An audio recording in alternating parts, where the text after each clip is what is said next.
At Christmas, my sister introduced me to her boyfriend with a mocking smile. Meet the family disappointment. My parents laughed, approvingly nodding. He stayed silent, just watching them. The room went dead silent. Then he smiled faintly and said, "Interesting. Because you're fired. And we're through." Have you ever been told your whole life that you're just not enough?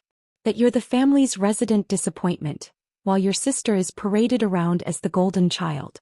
What if you then discovered that her entire shining image was built on lies, manipulation, and your stolen future? Because that, my friends, is exactly what happened to me. And trust me, the truth is far darker than you can even imagine. My name is Elena Moore. Though for most of my life that name felt more like a placeholder, an afterthought, than who I really was. Standing in that dining room on Christmas night, watching Chloe utterly crumble under Daniel's words, something just snapped inside me. It wasn't just about that night. Oh no. It was every year leading up to that moment, every quiet ache, every dismissal, every little cut. Because the truth is, what happened at that dinner table didn't start there.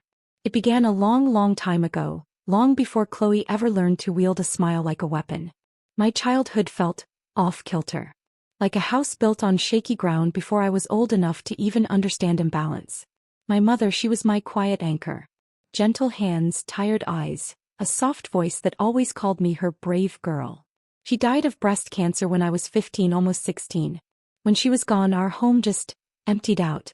Not just of her things but of the very air. Felt like the oxygen thinned. And before I could even process my grief, before I could learn to breathe again, my father remarried. 6 months. That's all it took. People said he was lonely. I think he was just terrified. Terrified of being left alone with a daughter who was a constant, living reminder of the woman he'd lost. Then Tina walked into our lives. Bright lipstick, perfect hair, and a daughter named Chloe who looked like she belonged on the cover of a teen magazine. Chloe was a year younger than me, but she carried herself like the world owed her sunlight. She sashayed into our home with new clothes, new energy, new rules. Suddenly, I felt like a guest in my own childhood. When my father looked at Chloe, something in his face softened, a warmth I hadn't seen since my mother was alive. But when he looked at me, he mostly just looked away. A year later, my half-brother arrived.